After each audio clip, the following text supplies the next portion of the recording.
Sneaking up on you. Pete Falciani, his speech is money is important. Speech number 9, money is important. All right, real quick. Can I get somebody up here to operate for me?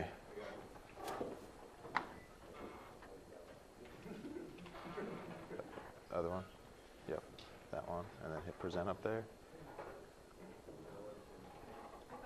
Is it? Okay. And then just hit the arrow here. All right.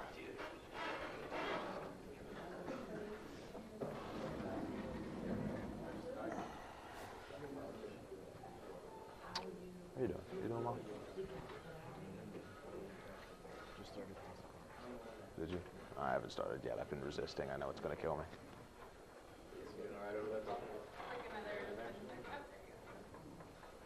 All right, Toastmasters. Today, I'd like to talk to you about 3 things. 3 things that really could have hours upon hours, hundreds of thousands of hours of speech time dedicated to them specifically without talking about everything. And I'm going to try and pack all those 3 things into the next 7 or 8 minutes, hopefully. Those 3 things are money, success, and happiness. Money, success, and happiness. And we're going to start this journey in Russia.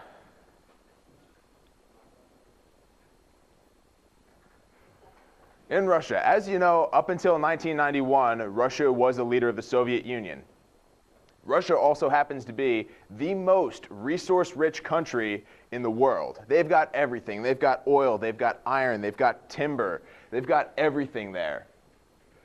They've also got some of the best agricultural land in the world. Now, you think of Russia, you think it's cold and miserable all the time, but actually, a lot of Russia has a similar climate to the United States. And we produce wheat and corn very well, and so does Russia. But in the 1970s, Russia was having a wheat shortage. They couldn't feed their entire population. And so they started buying from a smaller country. How does that work out? Why did that happen? They had to buy wheat from the United States to feed their people. This happened because of socialism. Now, on these big agricultural social farms, state farms, the government dictated a plan. You will produce this much of whatever using these inputs, and you're going to sell it to these people, and this is the amount of money you're going to make for doing it. There was no initiative for anyone to do anything. So these farms weren't productive because the workers had no initiative. Now, when they pulled these workers out of the city and put them out in the countryside for agricultural work, they gave each of them an acre or 2 of land. That was their private land. They were to use that land for subsistence living, grow their own produce, raise their own animals, and live off of that. Now, what they found out is that those private properties were exponentially more productive than the state-owned farms per acre. And they were only working on these farms, on their own farms, on weekends and after hours. So why were these farms more successful? Because of entrepreneurship and because of meaning. These people were successful because they were working for themselves. They got to reap the benefits of their own labor. They raised food for themselves and for their families. So that's where success comes from. Success comes from working for yourself. Next. All right, let's take a look at happiness now. We've talked about success. The happiest country in the world, rated by Forbes magazine, is Norway. They rated it based on peace, freedom, health care, and opportunity. And I said to myself, well, I mean, the United States has all of those things. Where's the problem here? We're bigger. Why aren't we the happiest country in the world? Well, so I did a little bit more research, and I found something quite surprising. The secret is entrepreneurship.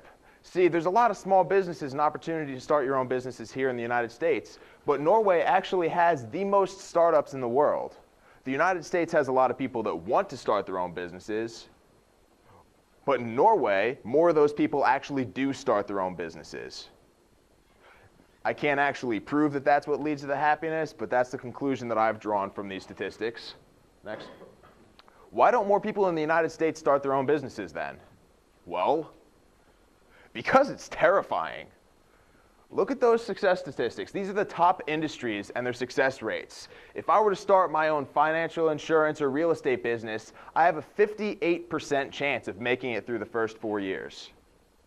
Now, if you know anything about what it takes to start your own business, you know you pour all of your time, all of your money, all of your spiritual essence goes into your child that is your business. And if you've only got a 58% chance of that child surviving, that's horrifying. You don't want to experience the failure of a failed entrepreneurial endeavor. So that's why people don't start their businesses here in the United States. So what if we knew how to avoid those failures? The CEO of Garage Technology Ventures, his name's Guy Kawasaki. I watched an interview of his where he talked about what the difference is between successful companies and failed ventures. The difference is money. Companies that start out with the end goal of making money usually don't make money and don't find success. But companies that start out with the goal to find meaning, make a difference, find success, and also happen to make money along with it. Now, what does it mean to make meaning?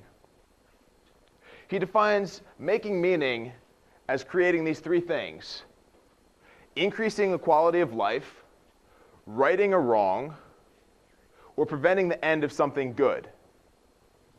Now, increase the quality of life. An example of this would be Mac computers. When they started out, they didn't start out to make money. They started out just out of college to make a better computer that would serve people better. It's easier to use, more compatible with its fellow devices, and you can find success for just the end user without having to deal with all the technical stuff that PCs happen to have. You know what? Apple is the wealthiest company in the United States right now with an estimated wealth of $57 billion. Right or wrong?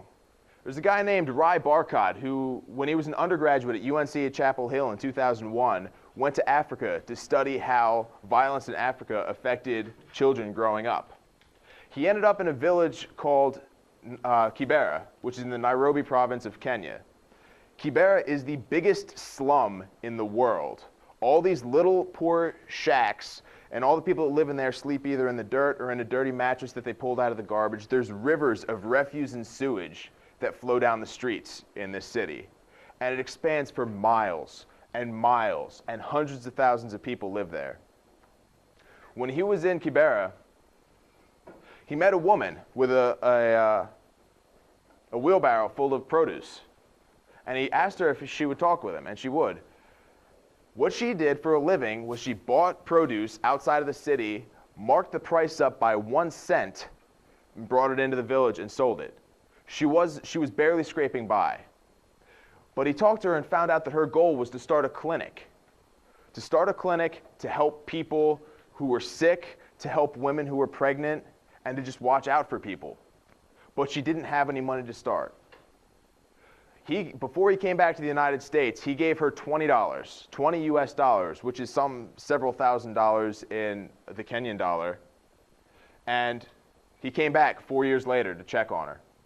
She started that clinic. See, the trick is to get the community involved with things like that.